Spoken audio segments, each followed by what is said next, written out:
Muy buenos días, amable público de Noticias al Día. En esta mañana 17 de marzo, en que hay suspensión de labores, sí existen bancos y escuelas, pero lo que se suspende son las funciones bancarias y escolares. Eso es de entrada. Lo ideal sería que se conmemorara como se acostumbraba antiguamente, o hace algunos años, las fechas cívicas en el día que corresponde. En esta mañana tuvimos a bien hablar sobre don Benito Juárez, y no puede ser aislado el tema de él, porque siempre he pensado que, como lo piensan otros muchos, que es un todo. Para interpretar las cosas correctamente debemos de ver como un todo. En la misma escuela tenía bien opinar en las academias de que los maestros debíamos de entendernos entre todos, las materias distintas, fuera química, matemática, física o literatura, para poder interpretar el contexto general y darle rumbo a, en este caso, a la educación, y luego ya en lo específico la academia que correspondiera viera sus asuntos concretos y específicos sobre química o sobre matemáticas, o en el caso de un servidor, de problemas socioeconómicos de México o literatura. Esta mañana hablábamos pues sobre, fundamentalmente giró la opinión de un servidor en el caminar de don Benito Juárez, pero lo entrelacé también con el caminar de otros hombres que nos dan rumbo, y que en este momento también hay hombres que nos están dando rumbo, como hay cientos y millones de trabajadores que también nos dan y nos enseñan camino por su congruencia, por su tenacidad, por su esfuerzo diario, firme, y que en otras ocasiones lo he dicho y me pregunto cómo le harán en función del salario que reciben, muchos de ellos de uno o de dos o de tres salarios, que al final de cuentas o al final del día pues no da para una vida decorosa de una familia de 4, 3, 4 o 5 miembros, cuando estamos hablando pues de 150 o 200 pesos diarios que no permiten pues más que irla sobrellevando. Don Benito Juárez, hace más de 200 años, nace un 21 de marzo de 1806, como todos sabemos, en el estado de Oaxaca. Un niño predestinado, que en una forma increíble, quienes hemos tenido el privilegio de leer su biografía por distintos autores, algunos extranjeros, muchos extranjeros, o que han tocado la etapa fundamental de ese iniciar del modernismo mexicano, de la modernidad de México, al cual don Benito Juárez abonó los principales ladrillos pues para que México transitara a la modernidad, pero desgraciadamente se estancó en un periodo que después se convirtió en una pesada losa, como fue el porfiriato, al servicio de los capitales extranjeros principalmente, y de la ingrata y gran explotación que se hizo del pueblo mexicano, obviamente en ese periodo de finales del siglo XIX, en el régimen de Porfirio Díaz. Benito Juárez tenía muy claro desde niño el rumbo que él quería, y principalmente lo hacía en base a la escuela, en base a los libros, en base a lo que escuchaba y veía y sentía con las gentes con las que se relacionó. Y de esa manera, en forma increíble, Benito Juárez asciende los peldaños paso a paso, empezando por aprender el castilla, como se decía en aquel entonces. Esto es el español, para poder leer, escribir, y luego llegar a la licenciatura en Derecho. Benito Juárez, en sus momentos más difíciles, porque tuvo muchos, estoy hablando en este caso cuando la intervención francesa lo relacionaba aquí en Chihuahua en 1862, 1863, 63, cuando él empieza el exilio con la República a cuestas, con la presidencia a cuestas también, con la legalidad que él representaba como presidente electo de los mexicanos. Y con mucha dignidad camina y se acerca a Chihuahua y llega aquí en un 12 de octubre de 1864. Aquí se encuentra con un hombre que hay que reconocer en aquellos momentos que él tuvo a bien fortalecer a los liberales. Me refiero al general Luis Terrazas. Honor a quien honor merece en ese momento, en esos momentos aciagos para la patria, cuando la república toda en sí se enfrentaba al régimen de Maximiliano, a la intervención de Napoleón III, que quería convertir a México en una colonia más para enfrentar al poderío norteamericano que estaba creciendo. Don Benito Juárez siempre mantuvo las riendas del poder, de la legalidad y del derecho, y supo entender, y en algún momento desconoció a Luis Terrazas, pero después le dio el apoyo a don Luis Terrazas para seguir siendo un gobernador constitucional de Chihuahua, porque veía en el fondo que tenía un control, que tenía una ascendencia en el estado de Chihuahua y que la patria y los intereses nacionales eran primero. Por ahí hay que entender pues cómo los hombres, en este caso específico de Juárez y en aquel momento de Luis Terrazas, el general Luis Terrazas aquí en Chihuahua, coinciden. Son momentos que coinciden en los mismos ideales de que lo primero está la patria, primero está la lucha, primero está enfrentar al enemigo común, y de esa misma manera también el general Patoni, gobernador de Durango, también se lo apoya y es un aliado para que Juárez siga adelante. Lo mismo que Pesqueira, la familia Pesqueira, que también tenían poderío y ascendencia en el estado de Sonora. No así Santiago de Vidaurri, que en Nuevo León rechaza a la República, pues en el exilio, en este caso a Juárez y sus ministros, lo rechaza porque de alguna manera tiene el deseo tal vez de quedar bien con los franceses y fortalecerse él en sus intereses muy personales de poder. Me estoy refiriendo a Santiago de Vidaurri.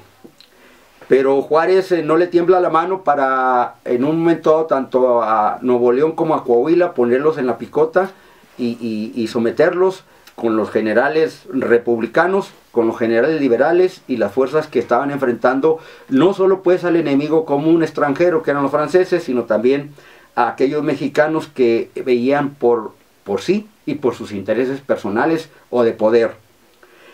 En este caso Terrazas se manejó bien y apoyó a Juárez de tal manera pues que al final del día, como se dice, cuando triunfa la República en toda la línea y cuando es derrotado Maximiliano, Terrazas queda bien afincado en Chihuahua y a partir de ahí él empieza a despegar económicamente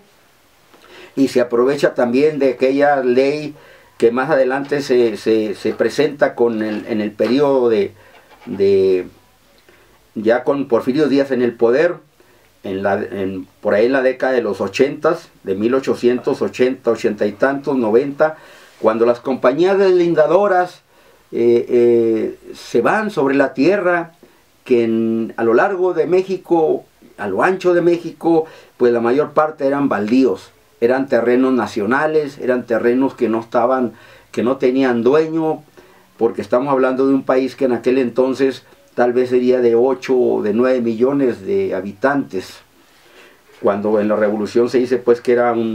una población de 15 millones. Entonces estamos hablando de un país de muy pocos habitantes, y de esa manera esos terrenos pues van acaparando los quienes tienen la visión, pero más que nada el recurso económico, y están en el momento y aprovechan el poder y aprovechan las influencias, lo que hoy se conoce como una figura también muy socorrida de la corrupción, que se llama los intereses de tráfico de influencias, el tráfico de influencias. Y en esta manera, de alguna manera, Luis Terrazas queda bien afincado, porque estuvo con los vencedores, estuvo al lado de Juárez, lo que no fue el caso de los que perdieron el territorio tan extenso de lo que hoy es toda la región de los menonitas. Ahí fueron esas tierras, todos esos miles y miles de hectáreas fueron rematadas en el periodo juarista, porque el personaje, que de momento no recuerdo el nombre, estaba apoyando a Maximiliano, a la intervención francesa. Por lo tanto sus haciendas, por lo tanto su territorio tan extenso, que es lo que es toda la región pues menonita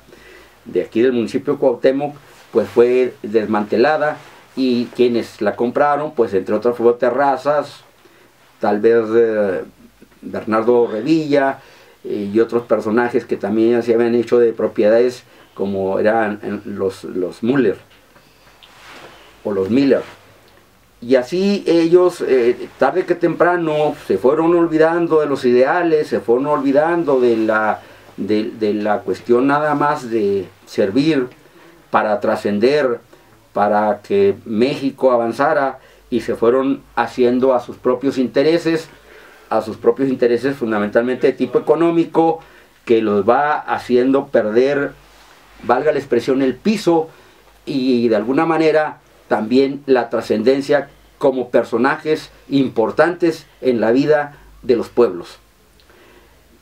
Hablar de Chihuahua, no podemos dejar de mencionar a don Luis Terrazas, y en muchas ocasiones le hemos hecho hasta en la prensa, cuando hablamos de la revolución, cuando hablamos de la participación de Francisco Villa, de don Abraham González, de la primera intervención, de la primera etapa de la revolución, y que se menciona al clan Terrazas, Krill,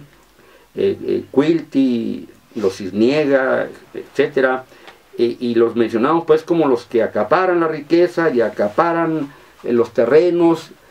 y se hacen de un poderío económico impresionante. Entonces ahí es donde se ve la diferencia entre el ser y el tener. Y en el caso dado, pues el tener de alguna forma u otra generalmente es atropellando a los demás, en función de explotar el trabajo de los demás, porque no es posible tener una riqueza que crece y crece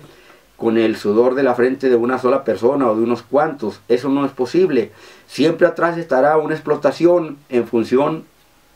de los salarios, principalmente, que no se le corresponde a los trabajadores un salario digno, una instalación para que vivan digna, los recursos para que resuelvan sus problemas de salud y de educación. Esto es ver por la habitación, ver por la vivienda, ver por la salud y ver por la escuela, que es fundamental en el caso de una sociedad, por muy rudimentaria que sea esa sociedad. En este caso, aquellos que están no por el tener, sino por el ser, son los que trascienden. Y esta mañana lo comentábamos, que para algunos hombres no le bastó más que 3, 4 años y trascender, y encontrarse en los muros de las instituciones que deben de ser los lugares de más alto prestigio a nivel nacional, pero que desgraciadamente ya se han desprestigiado por el caminar de muchos políticos, de mucha partidocracia, que en lugar de enaltecer esas instituciones, lo que hacen es medrar con ellas, simple y sencillamente en base a salarios y prebendas que son exorbitantes. Y eso, pues, estos hombres que yo decía antes, en 3, 4 años don Abraham González trasciende y se encuentra en los muros de esas instituciones en letras de oro, porque don Abraham González empieza un periodo del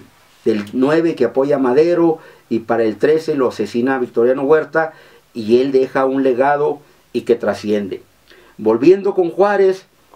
él es un hombre que increíblemente en cualquier parte de su vida, en cualquier día de su vida,